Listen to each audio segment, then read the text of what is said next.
하나님의 은혜와 평강이 여러분들에게 함께 하시기를 축복합니다. 오늘 함께 보실 하나님의 말씀은 창세기 1장 1절에서 5절 말씀입니다. 태초에 하나님이 천지를 창조하시니라. 땅이 혼돈하고 공허하며 흑암이 깊음 위에 있고 하나님의 영은 수면 위에 운행하시니라. 하나님이 이르시되 빛이 있으라 하시니 빛이 있었고 빛이 하나님이 보시기에 좋았더라. 하나님이 빛과 어둠을 나누사 하나님이 빛을 낮이라 부르시고 어둠을 밤이라 부르시니라. 저녁이 되고 아침이 되니 이는 첫째 날이니라. 할렐루야. 엔게디 말씀 묵상과 함께 하시는 성도님들을 축복합니다.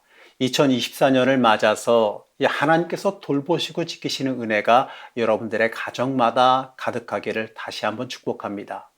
여러분, 신년이라고 하면요, 어떤 이미지가 먼저 떠오르십니까? 신년이라고 검색을 한번 해보게 되면 대부분요, 떠오르는 태양을 주제로 만든 이미지들이 대부분이에요. 아무래도 새롭게 떠오르는 태양이 새롭게 시작하는 느낌을 주기 때문에 그렇습니다. 저는 신년을 맞이해서 가만히 묵상해 보다 보니까요, 이 모든 것을 만드신 하나님의 은혜가 떠올랐습니다. 바로 세상을 창조하신 그 하나님의 은혜 그 자체가 떠올랐습니다. 우리는요, 하나님께서 만드신 세상을 살아가면서 이 창조의 하나님을 떠올릴 수가 있어야 됩니다. 여러분, 이 창조라는 말을 들으면 어떤 이미지가 먼저 떠오르십니까? 어떤 분들은요, 하나님께서 세상을 만드셨다라고 하는 성경 말씀이 떠오르시기도 할 겁니다. 또 어떤 분들은 창조론이냐 진화론이냐 아니면 이 통합된 중간적 이론이냐 이런 이야기들, 이 논쟁이 되는 이런 이야기들을 떠올릴 수도 있을 겁니다. 근데 여러분, 그게 무슨 상관이에요? 이 과정이야 어떻게 되든지 말든지 이 하나님께서 틀림없이 존재하고 계시고 하나님께서 만드시고 살아오게 하신 그 사실, 그건 변함없지 않습니까? 이 창조의 중요한 본질은 여기에 있는 게 아닙니다. 하나님이 세상을 만드실 때에 사용하신 방법이 무엇인가는 중요하지 않아요. 창세기 1장에서는요, 세상의 처음을 이렇게 말씀합니다. 창세기 1장 1절에서 2절 말씀을 다시 보시겠습니다. 태초에 하나님이 천지를 창조하시니라. 땅이 혼돈하고 공허하며 흑암이 깊음 위에 있고 하나님의 영은 수면 위에 운행하시니라. 창조 이전의 모습은요, 상상할 수 없는 혼란과 어둠, 절망이 존재한 곳이에요. 아무것도 없는 완벽한 카오스 그 자체였습니다. 여러분, 이 모습이 세상이에요. 그런데 그 이후에 이러한 세상에 하나님께서 말씀하고 계십니다. 바로 이 말씀하신 것이 그 창조 행위예요. 창세기 3절과 6절, 창세기 1장 3절과 6절, 또 7절에 있는 하나님의 행하신 행동을 키워드만 잡아서 읽어보면 이렇게 볼 수 있습니다. 하나님이 이르시되 빛이 있으라 하시니 빛이 있었고 하나님이 이르시되 그대로 되니라. 맞습니다. 하나님께서는 말씀으로 이 세상을 창조하고 새롭게 하셨습니다. 그게 창조예요. 이 말씀처럼 원래 세상은 공허하고 혼돈한 곳입니다. 그것이 세상의 본질이에요. 문제는 이것을 사람들이 모른다는 데 있지요. 우리가 세상을 살아가면서요, 아무리 인간적인 노력을 기울인다 할지라도요, 우리의 인생에는 허무와 무의미한 일들이 반복되어지게 되어 있습니다. 그 이유가 뭐냐면 이 세상의 본질이 허무와 혼돈이기 때문에 그렇습니다. 우리가 세상에서 아무리 열심히 노력해서 권력을 얻으려고 하고 또 세상적인 평안과 부유함을 누리려 한다고 하지만 그 결국은요, 인간적인 방법으로 행해지는 모든 것들은 그 결국은 허무함으로 빠지기 마련이라는 겁니다. 그게 세상의 본질이기 때문에 그렇습니다. 우리의 인생에서요, 이걸 아는 게 정말 중요합니다. 이 세상의 본질이 허무함과 혼돈이라는 그 사실을 깨달아야 합니다. 하지만 그 허무와 혼돈에 소망이 하나 있어요. 바로 하나님의 말씀이 선포되어지는 순간 이 세상은 이 공허함에서 질서가 생기게 되고 혼돈에서 소망이 생기게 되고 죽음에서 생명이 드러나게 되기 때문에 그렇습니다. 그렇기 때문에요, 창조는 이 막연한 하나님께서 창조하셨다 그 사실만을 말하는 게 아니라 새로운 삶의 희망입니다. 창조는요, 허무함에서 소망으로 변화되는 하나님의 은혜, 그 은혜 그 자체입니다. 우리는 이것을 깨달아 알아야 됩니다. 창조의 시작은요, 말씀에서 시작하는 겁니다. 하나님이 말씀하셨다, 바로 이겁니다. 우리의 인생에도요, 이 하나님께서 말씀하신 그 순간이 내 인생의 새 창조가 시작되어지고 내 삶의 존재 이유와 소망이 시작되는 순간이란 사실을 잊지 말아야 됩니다. 그렇기 때문에요, 우리는 이 하나님의 창조에 소망이 있고 창조의 변화와 회복이 있다는 그 사실을 바라봐야 합니다. 하나님의 말씀이 내 인생의 혼돈과 괴로움을 해결할 소망이란 그 사실을 우리는 깨닫고 바라봐야 합니다. 우리가 2024년 이 새해를 희망차게 시작해지지만 사실 걱정과 근심도 함께하기 마련 아니겠습니까? 이 현실의 어려움은요, 여전히 우리를 기다리고 있기 때문에 그렇습니다. 그런데 그럼에도요, 우리를 새롭게 하시는 것은 하나님의 말씀이에요. 맞습니다. 하나님의 말씀만이 우리의 인생의 답입니다. 이 말씀이 우리의 안에서, 우리의 심령 안에서, 우리의 안에서 역사하고 계시고 우리를 이끄시고 있기 때문에 그렇습니다. 그렇기 때문에요, 우리의 인생에서 하나님만이 내 인생에 말씀하시게 만들어야 됩니다. 내 삶이 실망과 실패에 있을지라도 답은 하나예요. 오히려 그렇기 때문에 내 인생에서 하나님만이 말씀하시게 만들어야 돼요. 내가 어려우면 어려울수록, 내가 고난 중에 처하면 고난 중에 처할수록 내 인생에서 세상의 것들이 말하는 것이 아니라 내 인생에서 하나님만이 말씀하시고 하나님만이 나를 주관하시게 만들어야 됩니다. 내가 내 욕심을 말하는 것이 아니라 하나님께서 하나님의 말씀, 바로 하나님의 창조가 내 인생을 다스리게 만들어야 합니다. 우리의 인생에서 이 말씀을 받아들일 때에, 이 말씀 앞에 내 자신을 열어놓고 내려놓을 때에 여러분, 우리는 새로운 창조물이 됨을 믿으시기 바랍니다.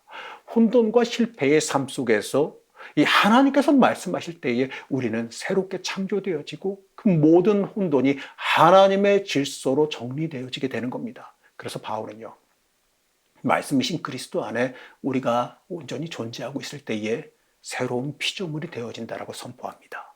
이 고린도후서 5장 17절 말씀입니다. 그런즉 누구든지 그리스도 안에 있으면 새로운 피조물이라. 이전 것은 지나갔으니 보라 새 것이 되었도다. 맞습니다. 이 그리스도 안에 있으면 누구든지 새로운 창조물이 되지요. 그렇다면 뭐가 문제일까요? 이 안타깝지만 하나님의 말씀을 듣지 못하는 이 영적 청각장애가 문제가 됩니다. 간단하게 말하면요, 이 말씀을 듣지 못하기 때문에 새로운 창조가 내 인생에서 일어나지 않는다라는 거예요. 그게 문제입니다. 사실 우리는 좀 하나님 앞에서 말이 너무 많지요. 너무 많은 생각과 계획이 우리에게 존재합니다. 그리고요, 내가 너무 내 힘으로 너무 내가 열심히 살려고 그러지요. 내가 무엇인가 해내려고 하는 것, 그게 문제입니다. 하지만 중요한 것은요, 내 계획이나 내 생각, 내 결심이 아니에요. 그리고 우리가 열심히 모자라서, 노력이 모자라서 그래서 문제가 발생하는 것도 아니지 않습니까? 단 하나, 바로 말씀이 내 인생에 없다라는 것, 그게 문제입니다. 살아가면서 하나님의 말씀을 여러분 진정으로 들어본 적이 없다라는 것, 그게 문제입니다. 그렇기 때문에 우리는 이 무엇보다도 말씀이 우리의 인생 속에서 들려져야 됩니다. 하나님이 말씀하셨을 때에 혼돈과 공허가 변해 창조가 되었기 때문에 그렇습니다. 우리의 인생도요, 말씀이 들리는 순간, 하나님의 음성이 들리는 순간 새로운 창조가 일어나게 됩니다. 내가 변화하게 되고 내가 바뀌는 역사가 일어나게 됩니다. 여러분, 이것이 바로 십자가의 신비고요, 그리스도의 보혈의 은혜라는 겁니다. 사도 바울은 이렇게 말해요. 로마서 13장 13절에서 14절 말씀입니다. 낮에와 같이 단정히 행하고 방탕하거나 술 취하지 말며 음란하거나 호색하지 말며 다투거나 시기하지 말고 오직 주 예수 그리스도로 옷 입고 정욕을 위하여 육신의 일을 도모하지 말라. 여러분, 방금 읽어드린 이 말씀은요, 고백록의 저자인 성 어거스틴을 변화시킨 말씀입니다. 어거스틴은 354년 아프리카 알제리의 이 타가스테에서 태어났습니다. 그가 스스로 고백하기로는 이 청년 시절은 좀 방탕한 삶을 살았다고 말합니다. 그 방탕한 삶을 멈추고 싶어서 그런 만이교에서 9년 동안이나 심취해서 종교 생활을 했습니다. 하지만 세상의 쾌락도 영적인 이 지식을 통해서 구원에 이른다라고 하는 그 만이교도 이 자신을 구원하지 못했음을 고백합니다. 그러다가 32살이 되던 해 밀라노의 한 정원에서 놀라운 체험을 하게 돼요. 아무리 애써도 변화하지 않는 그 자신의 모습에 괴로워하며 그는 고백합니다. 그가 고백한 고백록의 한 부분을 한번 읽어보겠습니다. 주님, 언제까지입니까? 당신께서 영원히 노하시려 합니까? 내 이전 죄악을 기억하지 마소서. 언제까지입니까? 내일입니까? 왜 지금은 아닙니까? 왜 이 순간에 내 불결함이 끝나지 않습니까? 이렇게 고백할 때에 갑자기 담장 넘어서 들리는 소리가 하나 있습니다. 이웃집들에서 놀면서 노래하던 아이들의 노래소리가 이렇게 들려왔다는 거예요. 들어서 읽어라, 들어서 읽어라. 그 소리를 듣자 성경을 펴서 무작정 읽은 말씀이 바로 이 로마서의 말씀이란 겁니다. 그 말씀을 읽고 나서야 놀라운 일이 벌어졌습니다. 그 말씀이 어거스틴을 변화시켰습니다. 그 순간을 이 어거스틴은 이렇게 고백하고 있습니다. 그 구절을 읽은 후 즉시 확실성의 빛이 내 마음에 들어와 의심의 모든 어두운 그림자를 몰아내었습니다. 말씀이 어거스틴의 인생을 변화시켰다는 겁니다. 여러분, 어거스틴뿐만이 아니에요. 우리도 변화하기 위해서 말씀이 우리의 인생에 필요합니다. 하나님의 말씀을 듣는 것, 그것이 필요합니다. 내 인생을 변화시킬 말씀을 들어야 합니다. 이 수많은 신앙의 위인들, 그들 역시도 말씀의 사람입니다. 말씀을 듣는 것, 하나님께서 말씀하시는 그 음성을 듣고 붙잡고 살아가는 것이 그 인생을 새롭게 창조하시는 하나님의 역사입니다.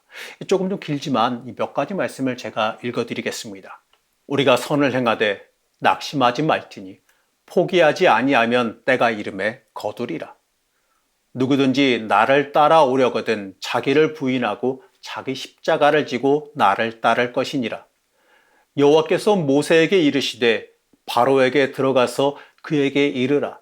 히브리 사람의 하나님 여호와께서 말씀하시기를 내 백성을 보내라. 그들이 나를 섬길 것이니라. 나는 너를 애굽 땅에서 인도하여 낸 여호와 내 하나님이니 내 입을 크게 열라 내가 채우리라.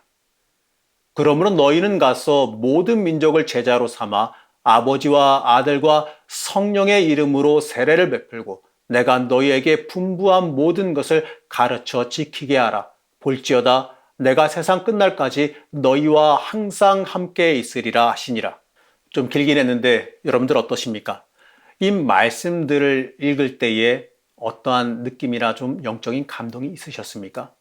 어쩌면요, 이 특별한 감동을 느끼지 못하셨을 수도 있을 겁니다. 하지만요, 이 말씀들은 굉장히 유명한 신앙의 위인들을 변화시킨 말씀들입니다. 이 첫 번째 말씀드린 이 갈라디아서 6장 9절은요, 윌리엄 윌버포스라고 한 사람을 변화시킨 말씀입니다.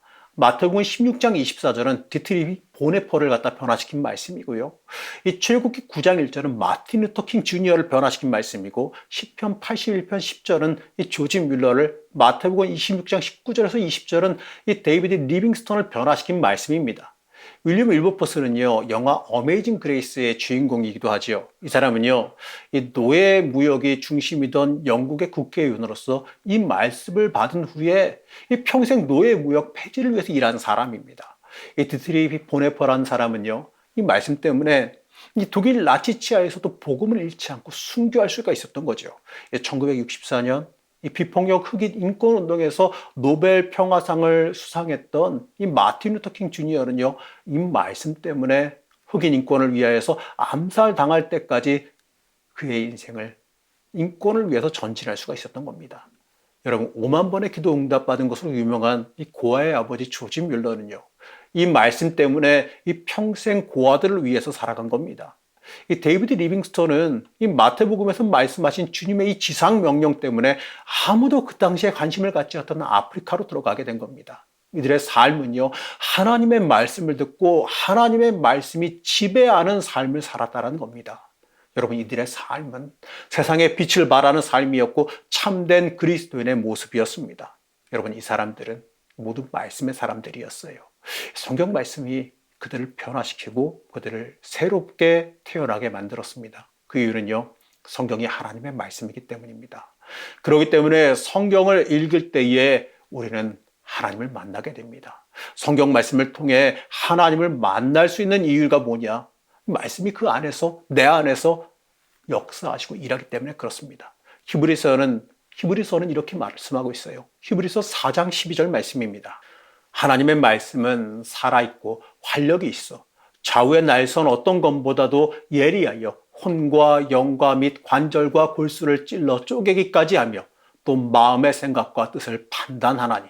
성경 말씀이 살아 있어서 운동성을 가지기 때문에 우리에게 위로만 주는 것이 아니라 때론 책망하시기도 하고 바르게 가르치며 우리의 삶을 인도하시기도 하죠. 그래서 우리를 이 온전한 존재로 만들어 가시고 있습니다. 디모데후서 3장 16절에서 17절은 이렇게 말씀하십니다. 모든 성경은 하나님의 감동으로 된 것으로 교훈과 책망과 바르게 함과 의로 교육하기에 유익하니 이는 하나님의 사람으로 온전하게 하며 모든 선한 일을 행할 능력을 갖추게 하려 함이라. 유명한 철학자 하이데거는 언어 속에 하나님이 거하신다고 말했고요. 그 제자 에벨링이라는 사람은 하나님이 거하시는 곳이 성경 말씀이라는 것을 강조했습니다. 여러분이 철학자들이 말하는 것처럼 성경 말씀이 하나님이 거하시는 집이라면 사람들은요, 이 성경 말씀을 통하여서 하나님의 음성을 들을 수가 있는 거고 또 들을 때에 이 말씀의 사건이 일어나는 것은 어쩌면 당연한 일 아니겠습니까? 그런데 여러분 어떻습니까? 여러분의 인생에 놀라운 변화가, 놀라운 역사가 일어나고 있습니까? 여러분, 우리는 이 놀라운 말씀을 수시로 공부하며 살아가지 않습니까? 요즘 이 큐티도 유행이라서 큐티도 열심히들 많이들 하시고 계시죠? 어떻습니까?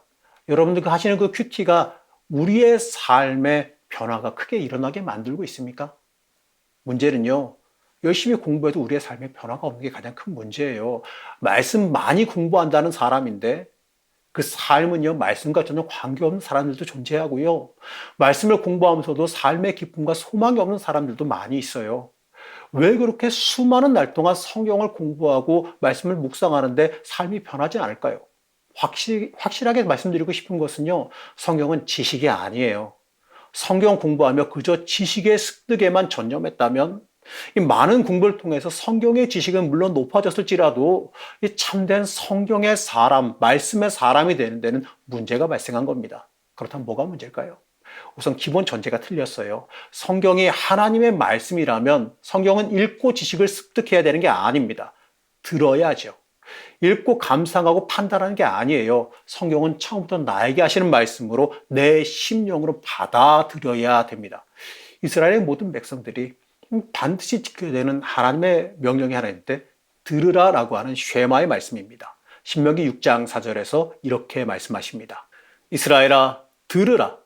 우리의 하나님 여호와는 오직 유일한 여호와이시니. 사랑하는 성도 여러분, 듣는 것이 하나님의 말씀을 마주하는 온전한 태도입니다. 내 심령으로 들으시기 바랍니다. 내 심령으로 받아들이시기 바랍니다. 여러분이 듣는다라는 것은요, 그냥 누가 읽으면 듣는다 이게 아니에요. 하나님의 말씀을 하나님의 음성으로 들으라라는 겁니다. 그리고 들으면 어떻게 해야 되겠습니까? 하나님의 음성과 명령을 들었으면 그대로 살아가야지요. 틀림없이 내가 그렇게 심령으로 받아들이게 되면 나에게 다가오는 하나님의 음성, 하나님의 말씀, 내 삶에 울리는 변화가 우리를 기다린다는 겁니다. 요즘 경제가 너무 어렵다 그러죠. 그러면서 신년이지만 조금은 우울하게 시작하는 2024년입니다. 다들 어렵다고 말하고 경제가 힘들다고 말합니다. 하지만 이럴 때 하나님은 우리에게 말씀하십니다. 우리를 변화시키시고 우리에게 새로운 창조를 허락하고 계십니다. 고난 중에 우리를 만나주시고 또 어려운 가운데에 하나님은 역사하십니다. 바라건대 올해는 고난과 역경만 있는 해가 아니라 하나님의 말씀을 듣고 새롭게 창조되는 한 해가 되시기를 간절히 축복합니다. 우리가 올 한 해 기도할 때에 이렇게 기도했으면 좋겠습니다. 우선 제가 한번 읽어볼 테니까요. 한번 들어보시기 바랍니다. 주님, 제 마음이 열리기를 원합니다. 내가 듣고 싶었던 말씀에만 귀 기울이던 욕심을 내려놓고 주님의 말씀을 기다립니다. 아무런 편견 없이 주시는 말씀을 듣겠습니다. 저에게 말씀하십시오. 제가 듣겠습니다. 제가 읽어드린 이 기도의 내용처럼 이 주님의 말씀을 듣고 변화하시기를, 이 주님의 역사가 내 삶 속에도 일어나서 내가 새롭게 창조되기를 소망하는 성도님들 되시기를 제가 간절히 축복합니다.